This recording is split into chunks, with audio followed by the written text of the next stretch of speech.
I'd like to welcome you all to Coffee and Friends today. We're pleased today to welcome Ted Jarrett as our speaker at Coffee and Friends.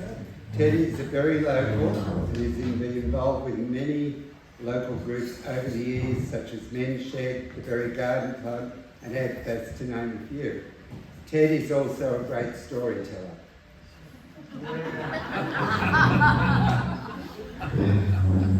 We shall see, won't we? He began his association with Qantas in 1967, and today he will tell us about those early days in the airline industry and how he became involved with Qantas in those days. He has some great behind-the-scenes stories to tell you about his years as a Qantas flight steward, and then later as a flight service director. In his travels to a variety of overseas destinations, he met lots of interesting people and saw wonderful sights. There may also be a bit of romance involved. We'll let Ted tell you us that story. Let's welcome him here this morning. Welcome, Ted. Thank you very much. Good morning, everybody. First of all, I'd like to thank Janet for the invitation this morning to speak to you about my Qantas life. And as you've been told before, it started in '67 and went to 1981. During this time, Qantas was a very different airline to what it is today. I guess I was saying that it was a popular airline. During this time, firstly, it was government owned. It was a round-the-world airline, an international flag carrier, and its operation was international. Qantas pilots were only male, and their cabin crew was also predominantly male. My connection with Qantas commenced in an unusual way in the northern Italian city of Milan in July 1967, and I was holidaying there, and I ran into two Qantas personnel, and we got chatting. I was keen to have some English conversation at that stage about what I was doing there and what these guys were doing there. And during this conversation, they asked me what I was going to do when I returned home, and I said I had no real concrete plans. And to that, they said, well, we are aware that Qantas are looking for cabin crew, and perhaps that might be something for you to consider when you get home. So when I arrived home, I spoke to my mother about this suggestion, and when I was only 22, I was living at home, okay? And my mother at that time was the receptionist at the Western Suburbs Leagues Club in Sydney, in Liverpool Road, Ashfield. And Mum said to me that she knew of some of the members of the club that worked in the Qantas catering division, and she would have a word to them about what they knew about this particular position. Subsequently, I had an interview with two Qantas personnel in the sportsman's bar of the Western Suburbs Leagues Club. This led to a more formal interview at Mascot, and I was pleased to say that I got the job. My letter of appointment that is being displayed here, this is the original that I found, dated 10th of October 1967, advised that my basic rate of pay would be $39.80 per week. And I'm being assessed as operationally competent. My weekly rate would increase to $45.55 per week. Further allowances would be included for flight pay, jet allowance, and daily travelling allowance. And flight stewards on duty away from home were provided with all meals and accommodation at the company's expense. Now, on the completion of my training, I realised what a unique job this was, because every time I went to work, I was travelling to a different part of the Qantas network, so i.e. the world. And on top of that, I was working with different people on every flight. And the cabin crew came from a really large group of people. At one stage I know it was over 3,000 personnel. So sometimes, no matter how long you work for the company, you would never meet everybody. You'd meet someone you prefer to forget, and others really impressed you. The following will give you an indication of what my work life was like. For instance, a one-day trip, maybe across the Tasman to New Zealand, where you would have a bar service and a meal offered to passengers. On the ground, the crew would have lunch and then return to Sydney, and the flight time would be around 3 hours, and the same standard of service would be given to them. If you looked at a longer trip, say for instance to London, there were many varied reviews of that. You could either go at this time Singapore, Bahrain, London, Hong Kong, Tehran, London, and this brought a lot of variation to your life. When you looked at a trip like that, you were travelling to Asia, the Middle East, and Europe, and so the variation of what you were exposed to and what you could find interest in was so varied over a very short space of time. Now,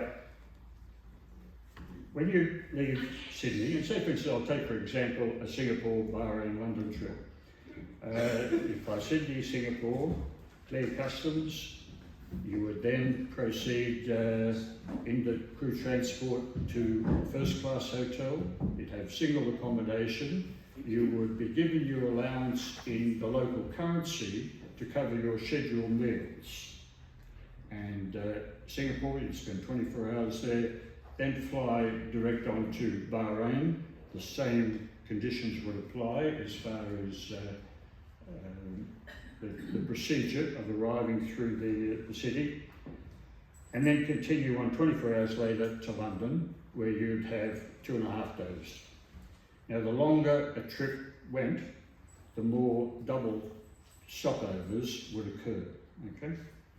So after 2.5 days, you'd be returning to Singapore, to Bahrain, and you have 24 hours there, down to Singapore, and it would be 48 hours in Singapore, 2 night stops. When you arrived home, you were entitled to 75% of the time that you were away, free of duty, until your next scheduled trip, and your wages at this time were banked into your allocated account. 3 interesting experiences I had of unscheduled sort of operation. This was during the Vietnam War, and Qantas were ferrying military personnel up to Saigon during this time, and the crewing was purely voluntary. You were not assigned to these flights, and it was all male crew, including all male cabin crew. It got me thinking a bit, because I was in the conscription call-up earlier on, and then I think we all had our thoughts on that particular time in our history. And what really struck me was the attitude of the people that you took up to Saigon and the ones that you brought out, and the change of attitude. And I thought to myself, because I was fortunate in being balloted out, that I was very thankful. One night I had been assigned on a one-night overnight to Port Moresby, and I thought, this is a bit strange. And when I signed the compliance sheet to sign on, I was the only steward on the crew. And I thought, well, I know all about, drawing blood out of a stone. I said, but normally there's 5 stewards on the crew, and here it is, just myself. And I was told everything's okay, the crew transport's downstairs to take you to the aircraft. And the aircraft was parked over in a very isolated position at Mascot. And I walked up the stairs, I introduced myself to the tech crew, and I looked down the passenger cabin, and there was not a passenger seat on the aircraft. And it had been replaced with boxes. And these boxes were firmly secured to the floor for the entire length of the cabin. These boxes contained, for the newly independent Papua New Guinea government, Kina and Toa, the new currency for New Guinea. And on the way up to Port Moresby, there was a rather frivolous sort of conversation went on the flight deck about did we really have some sort of alternative, to delivering all of this currency that was sitting on the aircraft. Perhaps we could do something a little untoward, So all these crazy thoughts came out. We could land on a desert island, 707 on a desert island. I don't think so.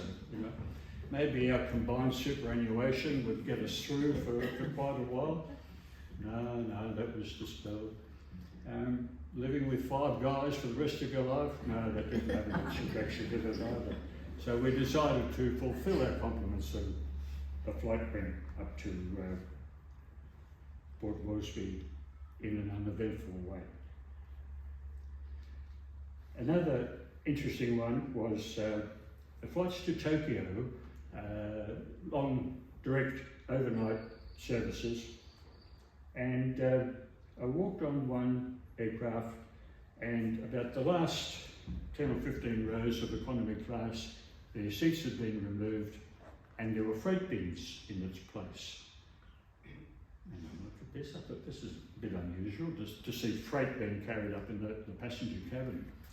And at closer inspection, these freight bins were filled with cardboard boxes, and inside the cardboard boxes were plastic bags with live eels. And the live eel trade apparently was doing very well between Australia and Japan. And while that didn't seem too unusual, the cabin crew saw it as an opportunity to have a horizontal rest. Right? And so during our breaks, because it's a long non-stop flight, we would make ourselves a comfortable bed arrangement on top of these boxes. And it was like lying in a waterbed. It was like, you could feel the movement of the eels underneath it. Okay. Aircraft that I worked on. There are a few. Yes, it's a reflection of how old I am. Yes, I did fly on this. 2 of them actually had propellers, okay? Here's the DC-4. The DC-4 operated up in my time to Norfolk Island, landing on the grass strip up there. And if the weather was kind, the ground staff there made our stopover and meal break very relaxed. They'd put a blanket out on the ground, there'd be sandwiches, there'd be a silver service of tea or coffee, and you sat on the grass, on the blanket, It was just different to everything else that you would normally be served with. The next one is 2 Qantas aircraft. The one in the foreground is the Lockheed Electra, and that operated to Wellington in New Zealand. Up until such time as they extended the strip and larger aircraft types could land there. In the background, you just take it back quickly. In the background, the 707 it was the first of Qantas's jet aircraft. This was later superseded by a different model. This is a model here of the same aircraft that you see up there. And then all hell broke loose in the airline industry when they introduced the 747. Well, it was a learning curve for everybody, for crew and also for passengers, because going from something that held just over 100 people to something that was 400 people, it was a real learning curve. I had a person who I knew that had just returned from his first experience of transferring from 707s to 74, and I asked him what it was like. He said, mate, he said there were people everywhere. And he explained how, you know, the passengers, regular passengers, this was a boom time in aviation when the jumbo was introduced. He said there'd be people asking you questions because they were unaccustomed to this size of aircraft. And he said I was helping people boarding out of Sydney on my first flight, and I was asked by a lady, could I please have some aspirin and a glass of water because I've developed a headache. He said, certainly. So he goes down to the aft service centre, he gets the tablets, and he's making his way back up, and he's bombarded with even more questions. You know, can you please help me with my bags in the overhead locker? Where's seat D and E? Someone said to me I'm sitting in the Blue Lagoon. Where's the Blue Lagoon? And he's got all these questions coming to him, and he's forgetting where this passenger was seated, right? Because he's got maybe more than 100 or so just individually to look after.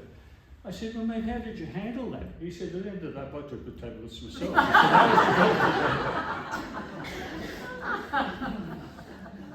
Okay. On the serious side, the safety training included regular revisions of evacuation procedures and safety equipment positions on each aircraft type.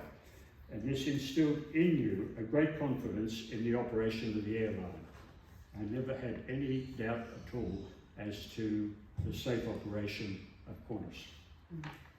When you joined the cabin crew ranks, you progressed according to seniority. But when the 747 was introduced, a new senior position was created that was open to include individuals of lesser seniority. And in 1977, I was successful in being appointed to this new position of Flight Service Director. What a crew, what a colourful crew. I started off on the far left, I moved to the mustard, second from the right, and ended up with, what an outfit. You look like a neon sign. You certainly got plenty of attention in that.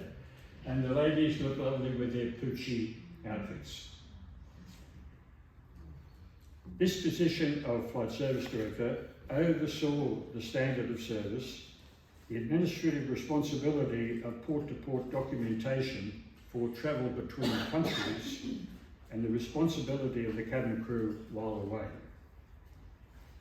And the best moments of my travel came through meeting people from all walks of life, the famous and sometimes the infamous. The opportunity to explore during stopovers the great cities of the world that offer different cultures and languages, including special events. And to give you some examples, you know, of music, art, sport, and not forgetting some very impressive buildings and architecture that was always there to experience.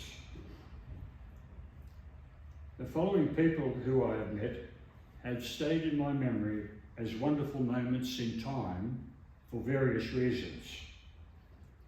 And I'll expand on three of them. And these three happened in the 1 year, 1979. I was in London on a Singapore-Bahrain return trip, and I had really lost count on the amount of times I've been to Singapore and Bahrain and London, but I wasn't complaining. I received a call from operations to say that the crew would be returning home via a different series of ports, and this was a very high security flight. I was instructed to get the cabin crew together and advised them that they must ensure that the contents of their suitcase and of their in-cabin bag was their own individual items, and that was emphasised. I found out what the reason was for this high security, and that was that Prince Philip, the Duke of Edinburgh, was going to be on board with his entourage, and he was travelling down to Perth to open the Royal Perth Show. And you had to take into consideration why the security concern was on, because it was only a short time previously that his uncle, Lord Mountbatten, had been assassinated by the IRA. So, you know, it was perceived that anyone in royalty was had to be looked after very well. So, the day dawned. I woke up rather early. I thought to myself, Jed, this is going to be a special day. And I dressed and I went for a walk. And the accommodation that I enjoyed in London for the entire time that I was there was the Mayfair Hotel in London. And this had a wonderful position. And it was very close to Green Park. And I went for a walk in the park, rather excited what was going to lie ahead in a few hours' time. And we were flying from Heathrow to Athens on the 2nd. That's all that was our part of the trip. And you will be aware that when you join a commercial aircraft, all the passenger movement is on the left-hand side, all the servicing of the aircraft is on the right-hand side. And this was a full flight. The front door, the first door, I should say, on the 747, on the right-hand side of the aircraft, was opened up. A set of steps came up, and Prince Philip, on his own, walked up the stairs where I and the chief steward met him. I wished him good morning, welcomed him aboard. I introduced myself to him, and then introduced the chief, who led him to his seat. And one of the interesting little quotes that came out before takeoff was that the chief went up and said he was offering the morning newspapers, a selection of newspapers, and the response from Prince Philip was, no thank you. He said, I brought mine from home today. And the vision of home, that's pretty good.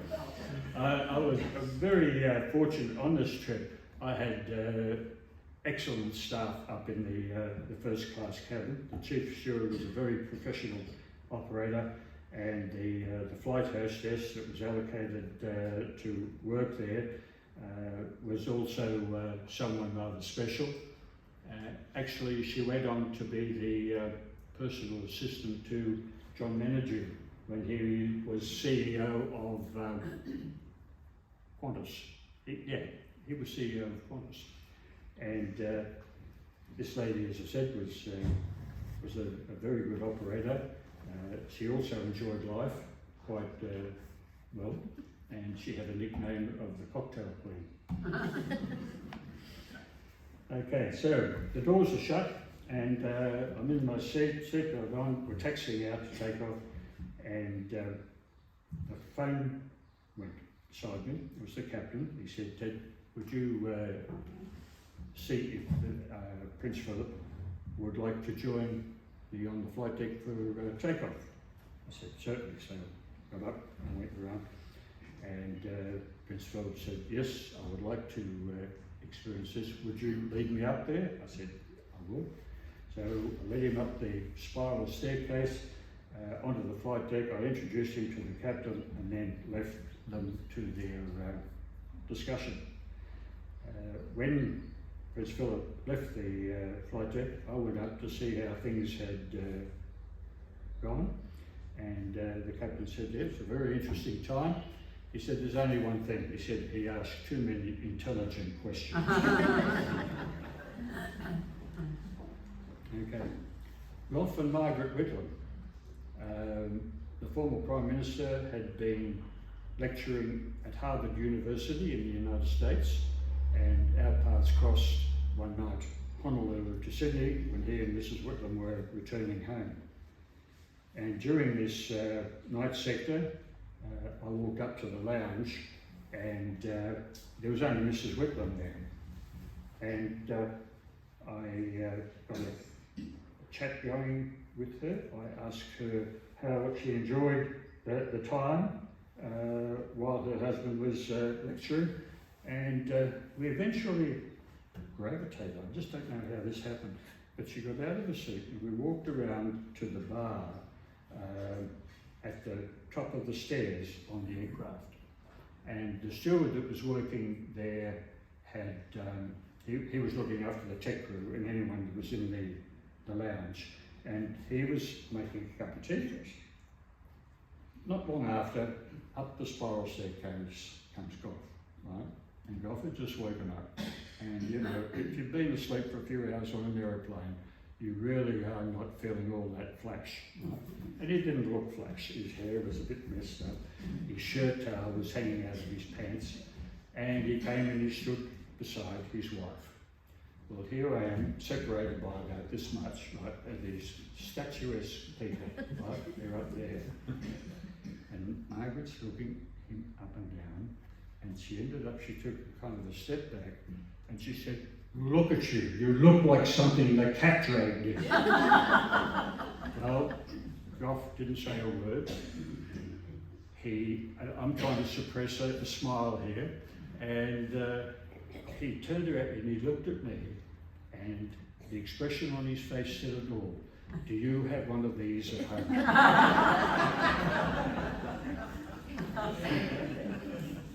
Okay. So Lennox Hewitt, chairman of the Qantas board, 65 to 81. He was known in the company as a bit of a tyrant. I saw him as Mr. Quality Control. Whenever he travelled, you better make sure that everything was right, because he was really on the ball. And we met one night, Singapore, Sydney, on Qantas 2, and this was out of the old Singapore airport of Paya-Lebar. And I arrived at the terminal, and I was making my way through to operations room to get the passenger information for this sector. And I opened up the door to go into this room, and there, 1.5 meters away from me, was Sir Lennox Hewitt. I said one word to myself, because I knowing of his reputation. I then said, "Good evening, Sir Lennox." I said, "You're travelling this evening?" He said, "Travelling to Sydney, Qantas 2. Lucky Ted. So I gathered the cabin crew together, and for those who didn't know what Sir Lennox's reputation was, I filled them in. I said, you know, this is very important. This service this evening is to go ahead, and the highest level is to be distributed amongst particularly all the first class passengers. Anyway, there was an arrangement that Sir Lennox had, in that on a night sector there would be at the rear of the economy cabin 4 seats reserved for him to have a horizontal rest. Okay, and so the crew knew about that, and the 2 guys that were working at the rear of the aircraft were also advised that there was to be no noise making going on down there, no drinking sessions or anything of that nature. So Lennox came down and laid down, went to sleep. And I was frequently going down to check that everything was okay. And on one trip down there, I was horrified to find that a woman had crawled in on the floor underneath where Sir Lennox was lying, and she was asleep. Well, first of all, this was unsafe, okay? And I thought, okay, how am I going to get this rectified? And I thought, if I tapped her on the shoulder and said, well, you know, you shouldn't go there, you should come out. I thought there was every chance there was going to be some form of discussion that could interrupt the repose of ceramics. Or I could go around to the other aisle and gently get it by the ankles and see if I could just quietly pull it out. And I thought that'd be an even bigger kerfuffle if I did that, right? So I made the decision, I just left it there, right? And I thought, I'll have to square up with ceramics later on in the flight. I was up in the lounge, and I was doing some paperwork, and ceramics came up the spiral staircase into the toilet in the lounge. And he wasn't in there long, and at the same time, I mean, it was like a movie scene. The flight engineer came off the flight deck, and Selenics opened the door, and I think his inquiry was actually going to be towards me, who was behind him, but it was directed then at the flight engineer. He said, "There's no hot water in the sink here, why not?" And I saw the eyeballs of the flight engineer because he knew the reputation of this guy. Anyway, that was all resolved. And later, before arrival in Sydney, I thought to myself, I've got to go and square up with Selenics here because I want to know how he felt about that situation. And I said, I hope that he was able to have a comfortable rest. And I was going to leave it at that. And he said to me, "There's only one thing I missed." He said, "Was she attractive?" Anyway. Oh, hold on.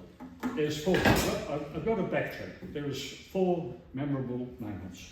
I've got to go back to November '68, and I was crewing a flight, Sydney, Nandi, Honolulu, San Francisco. And boarding in Sydney, down the aisle came 3 very attractive young women. And they were Ansett flight hostesses on holidays. And between Nandi and Honolulu, I got talking to one of them, and she provided me with a question regarding accommodation in San Francisco, and said, "Do you know of any hotel that could give us a good airline discount?" And I said, "Yes, yeah, I think I can, yeah." And I gave her the name of the Drake wheelchair that was close to Union Square in the centre of San Francisco, but I didn't tell her that it was the same crew that the Qantas crew stayed at, okay? Anyway, 24 hours later, I arrived in San Francisco, checking into the hotel, and the lady who I knew at reception was asked, "Could you tell me if this young lady was residing in the hotel at the moment?" And this is a reflection of the time, okay? This is '68. "Oh yeah, she's in room so-and-so." So I rang room so-and-so and I talked to this young lady. And I said, "Tomorrow, some of the crew would like to hire a car and we'd like to go for a drive over to Sausalito." I said, "We'd like to accompany us, we'd like to join us." And she said yes. So we hired a full-sized American sedan, one of the enormous piece of metal that they made their cars from that era. A bench seat in the front. Upholstery covered with clear plastic, you know, so you'd slide around from side to side whenever you went around a corner. Now, I drove, and this young lady sat beside me, and she navigated, and she was a very good navigator. And at the end of the day, I said, "Could I catch up with you in Sydney? And after you leave?" And she said, "Yes, that'll be fine." So I did catch up with her, and I'd like to report that on Valentine's Day this year, we celebrated our 53rd wedding anniversary. And she's here with us this morning, and she's the lady on the far right here. Okay. There was another photo. Oh, sorry, went the wrong way. That's all right. There was another photo taken on this day, And Kay and I, we have never resolved this over this length of time. I always saw it that this was our first date.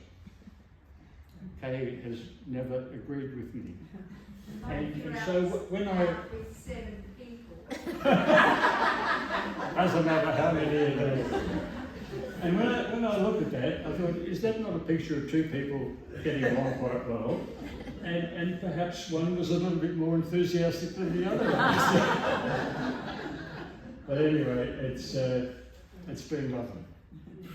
Okay, there were other people that I had the pleasure of meeting, and it was due, I think, to my love of jazz that I met Stéphane Grappelli, who played violin in the quintet of the Hot Club of France.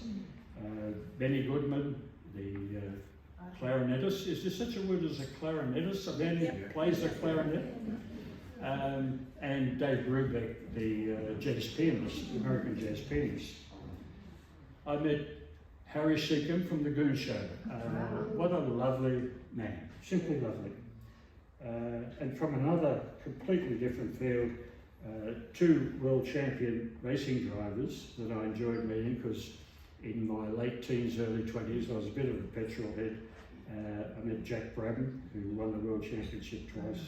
And before that, the gentleman from the Argentine that won the championship 5 times in possibly the most dangerous period of motor racing, and that was one Manuel Fangio. And to be in his presence as a petrol head was just something else. Wow. Okay, to sum up, I personally benefited from this time at Qantas, as it gave me great confidence to talk to anybody and everybody. I believe travel is a great contributor to your education, as it allows you to personally experience the wide variety of cultures that exist with different languages, lifestyles and opinions, along with the opportunity for greater understanding of these differences. Thank you.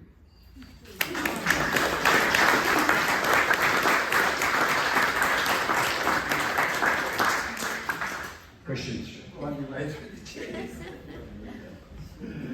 Yes, we've got a microphone, and Gordon will bring it to you. Yeah, so thank you very much, Ted. Now question time. Yeah.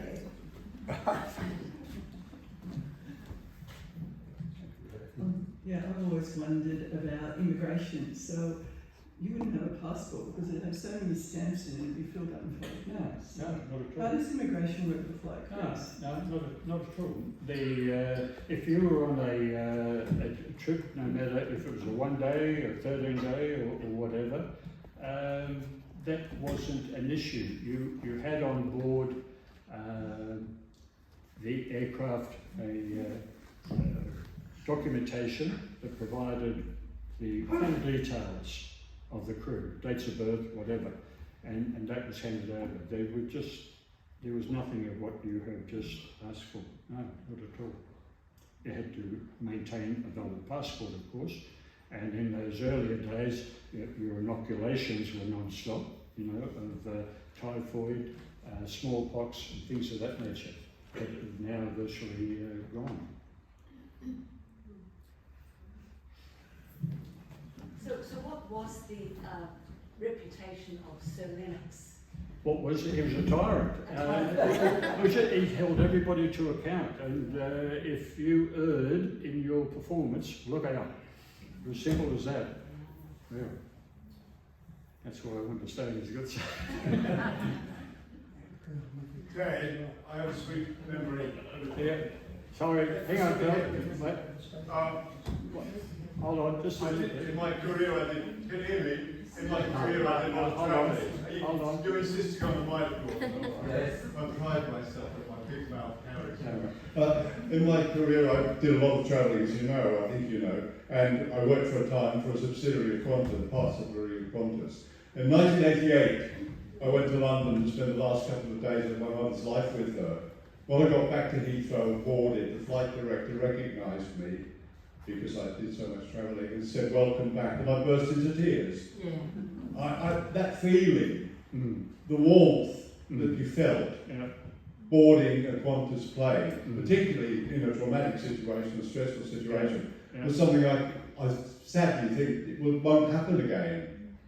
I'd like to think it would, but that feeling from friends now who travel more than I do, I don't think that spirit's there anymore. I think, Philip, it might be a reflection on what service is today, where it just simply may not be perceived as something to acknowledge. I mean, you know. Yeah. Ted, how do you see Vanessa Hudson settling into the new role as CEO?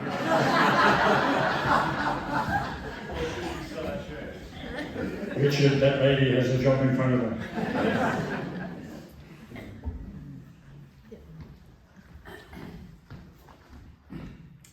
Did you have any hair-raising moments? Hair-raising, no. Interesting ones, yes. Yeah. As I said before, you know, I had every confidence in the safety of the airline. It was, I think I had an attitude. I got on board the aircraft to do my job. They were doing their job. I couldn't I had no control over their job, and I left it to them to do the right thing. Yeah, I think that's the best way to describe it. No, I couldn't honestly say that I had any hair-raising moments. No, not at all. Okay, thank you, everyone. Thank you.